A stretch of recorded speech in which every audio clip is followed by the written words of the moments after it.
Swayam Prabha. Digital India. Educated India.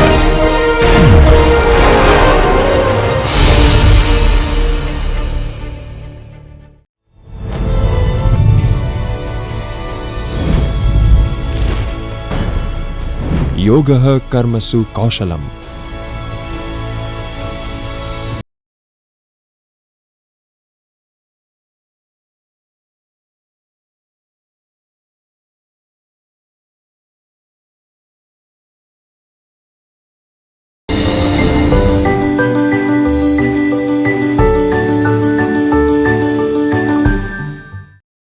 Hello students, I, Dr. Dhaval Nakum from Gujarat University welcomes you all to the first part of accounting concepts, conventions and principles and accounting standards.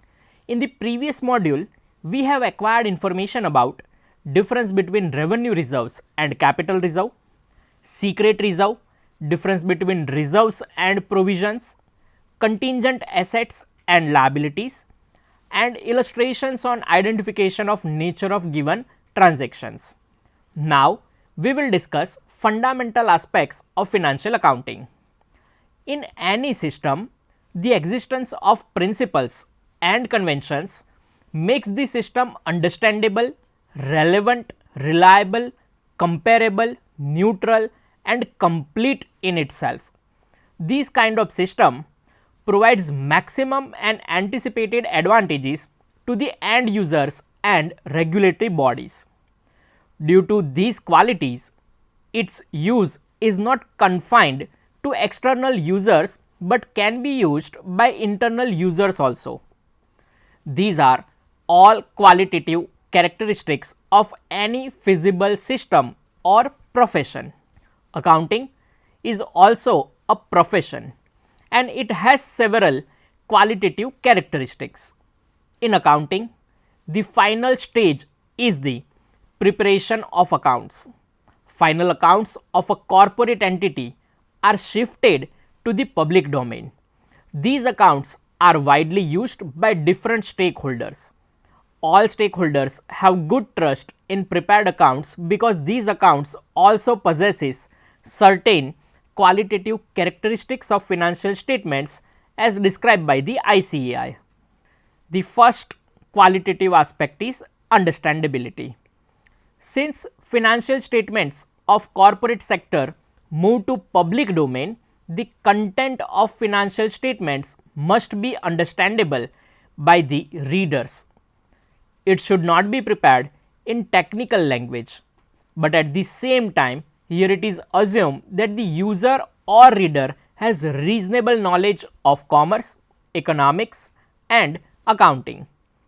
But it is kept to remember that to meet objective of understandability, important complex information should not be excluded. Next is relevance. It is very important quality and to be maintained for financial statements is relevance of information disclosed. All stakeholders take their investment decisions on the basis of this information.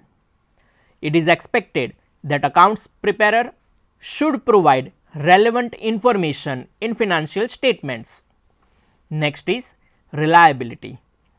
All information disclosed in financial statements should be error free and biased free. No false information should be part of financial statements. Unreliable information leads to stakeholders to take misleading investment decisions. Next is comparability. Users must be able to compare the financial statements of an enterprise through time in order to identify trends in its financial position, performance and cash related activities. A comparison should not be confined to within the business unit but must be comparable with information of other organizations. An important implication of the qualitative characteristic of comparability is that users must be informed of the accounting policies employed in the preparation of the financial statements and changes in those policies and the effect of such changes. No different accounting policies should be used, otherwise objective of comparable accounts will be defeated. Compliance with accounting standards, including the disclosure of accounting policies used by the enterprise, helps to achieve comparability. Next is materiality. The relevant information is affected by its materiality. Materiality depends on the size and nature of item or error. Any error or omission of information could influence the economic decisions of users taken on the basis of the financial information. Accounts preparer must be very cautious about materiality aspect of financial information. Next is faithful representation and substance over form. Some disclosure of accounting information is given importance to substance rather than form. It is not necessary always to give importance to legal form if transaction is dealt with full correctness, loyalty and honesty. Substance can be considered. To be reliable, disclosure of accounting transactions must be recognized according to rule or principle or convention. For example, revenue item should not be treated as capital item and vice versa.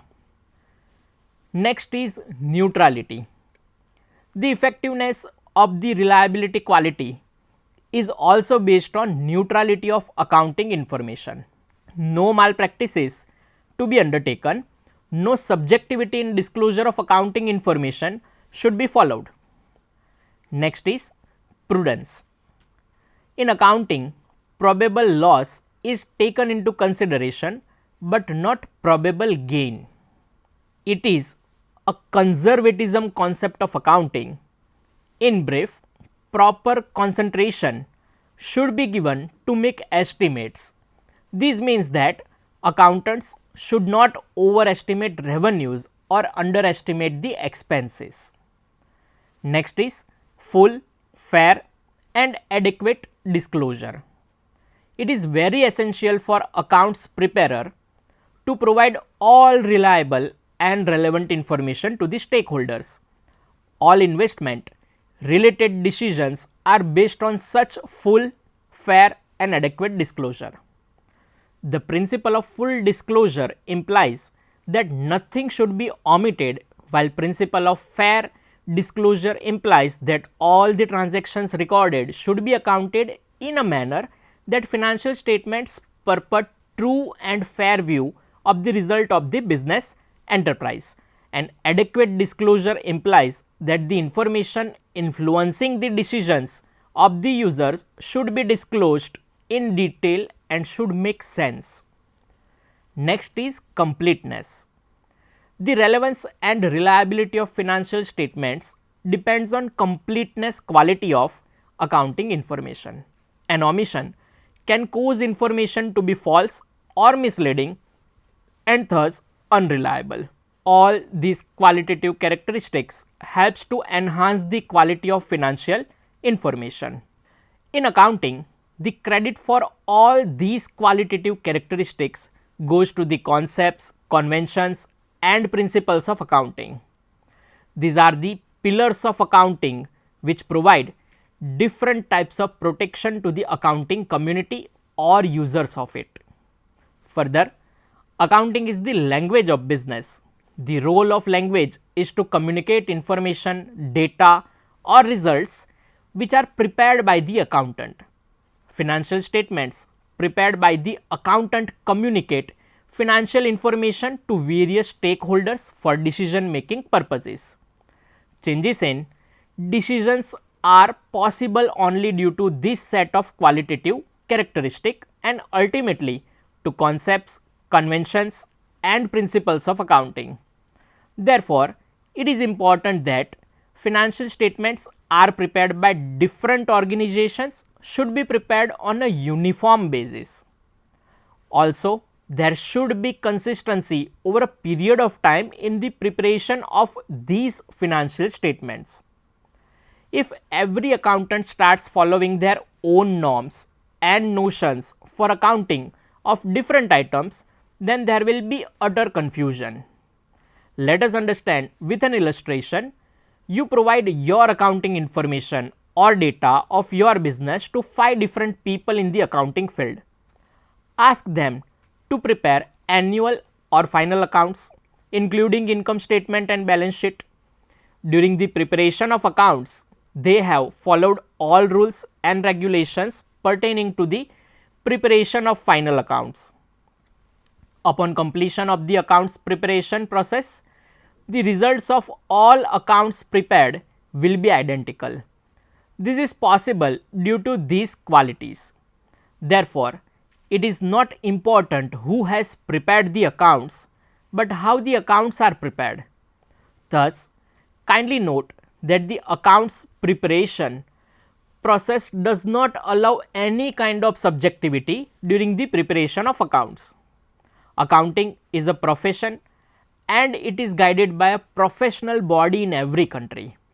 At the international level, various boards are functioning like the Chartered Institute of Management Accountants, International Accounting Standard Board, Financial Accounting Standard Board, and in India we have the Institute of Chartered Accountants of India. According to ICAI, to eliminate confusion and to achieve uniformity, the accounting process is applied within the conceptual framework of generally accepted accounting principles. The term GAAP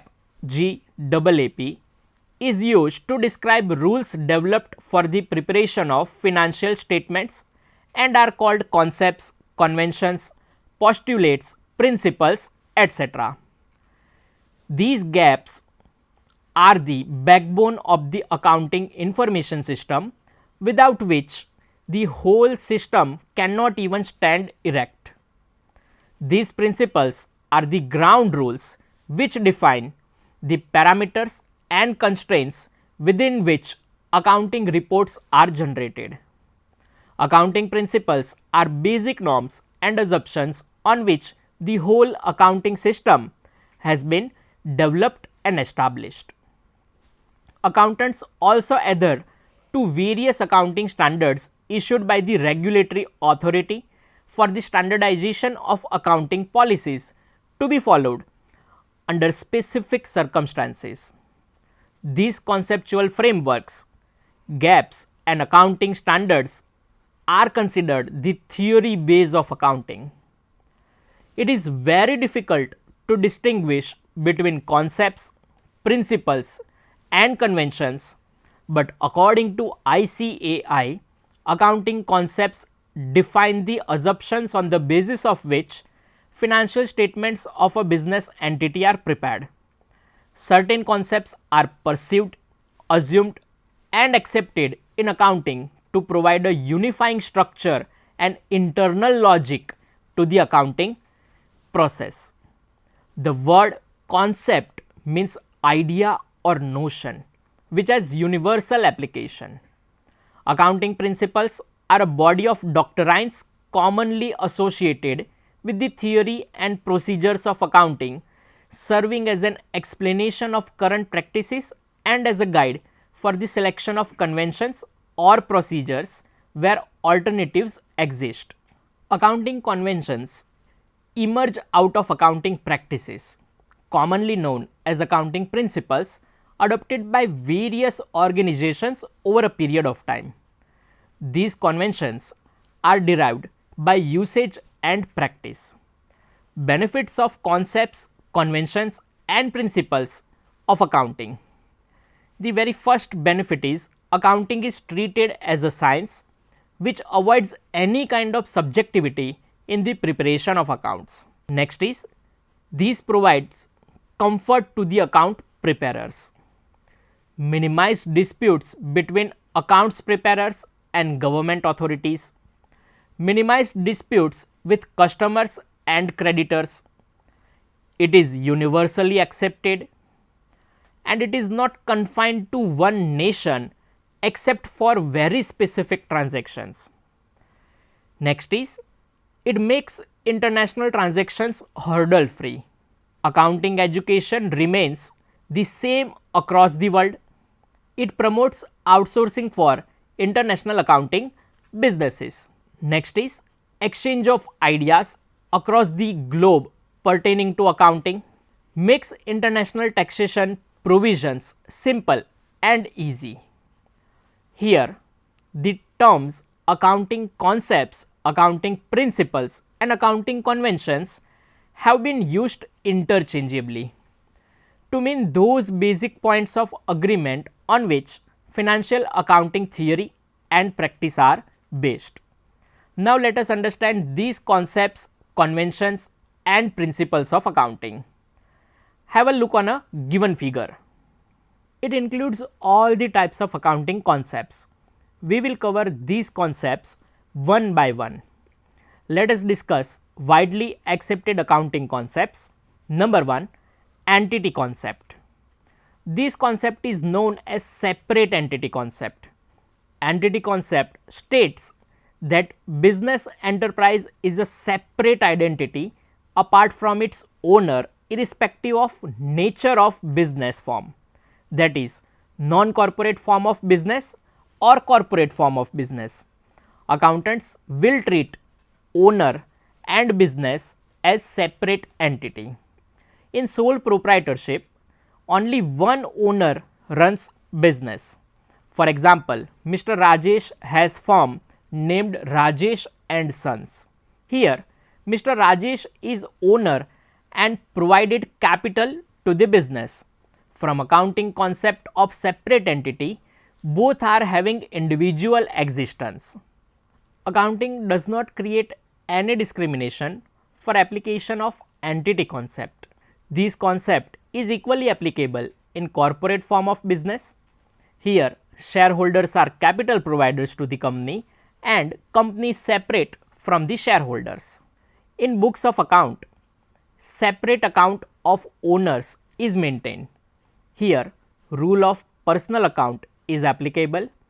Whenever owner provides benefit to business, his account is credited, and when he takes benefit from business, his account is debited.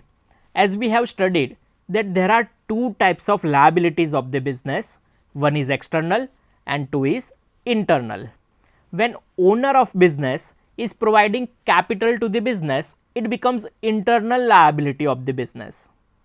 It is a liability of business towards owner. In brief, amount payable by the business to the owner is internal liability.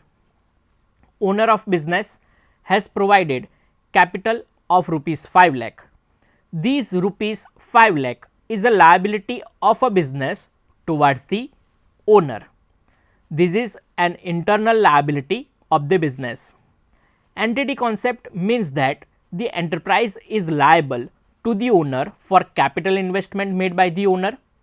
Since the owner invested capital, whatever profit is generated will become the part of capital and it will be liability of the business, capital plus profit. Now, we will see the accounting entries and its presentation in annual financial statements.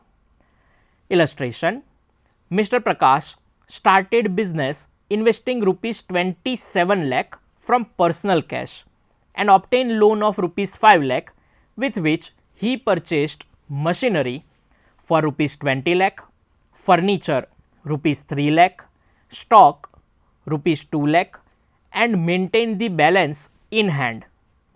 During the year, rupees 2 lakh were withdrawn by Mr. Prakash for his personal use. During the year, profit of rupees 2,50,000 earned by the firm. Now, we will see the accounting entries. Number 1, capital introduced. Cash account debited with amount of 27 lakh rupees to Prakash's capital account 27 lakh rupees. Next transaction, bank loan obtained. Cash account gets debited with 5 lakh rupees to bank loan account 5 lakh rupees. Number 3, assets acquired. So, machine account debit, furniture account debit, stock account debit to cash account. Next is withdrawal during the year, that is drawings account debit rupees 2 lakh to cash account rupees 2 lakh. Next is profit of current year, profit and loss account debit to Prakash's capital account rupees 2 lakh 50,000. And last is closing of drawings account, Prakash's capital account debit to drawings account rupees 2 lakh. For business, Mr. Prakash is a person, thus rule of personal account will be applied. Debit the receiver and credit the giver. The financial position of the business, which is shown by balance sheet, is capital of rupees 27 lakh, which is liability of business towards the owner, which is known as an internal liability. 5 lakh rupees loan, which is liability of business towards third party, which is external liability. And we can see the assets of the firm, machinery, furniture, stock and cash on hand. This means that the enterprise owes to Mr. Prakash rupees 27 lakh. It is liability of firm towards the owner for providing capital to the business. Now we will see the closing balance sheet. Here, since the owner is a separate entity, from his capital of rupees 27 lakh, his drawings are deducted.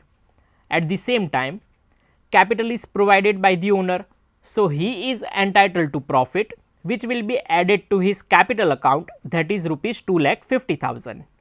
When the business was commenced, the liability towards the owner was rupees 27 lakh, and at the end of the year it is increased to rupees 27 lakh 50,000.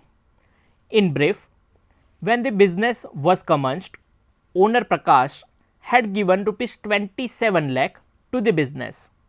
At the end of the year, the liability of business towards the owner increased to rupees 27 lakh 50,000 after deducting rupees 2 lakh for drawings and adding rupees 2 lakh 50,000 for the profit. This theoretical and practical discussion explain the separate entity concept about business and owner. Let us see some illustrations showing business unit and owners as separate entity. Number 1, Bharat is owner of business with name of Bharat and Brothers and introduced capital of rupees 20 lakh. Next is X, Y and Z have started partnership firm with the name of Bliss Partnership Firm. Next is Rajkot Cooperative Bank Limited has 10 lakh 26,000 shareholders. Next is Raksha Company Limited has registered 12 lakh 2,000 shareholders. We can see that Bharat and Brothers is a business entity, whereas owner Bharat is a separate entity. For the second illustration, Bliss Partnership Firm is a business entity, whereas X, Y and Z are owners as separate entity. Next is Rajkot Cooperative Bank Limited is a business entity, whereas shareholders are separate entity. Last is Raksha Company Limited, which is business entity whose shareholders are owners, which are separate entity. In this module, we have studied about qualitative characteristics of financial statements. Further, we have covered background of accounting concepts, conventions and principles, and we have discussed about entity concept. In part 2 of accounting concepts, conventions and principles, we will discuss about remaining concepts. Thank you guys. I hope you have enjoyed the session.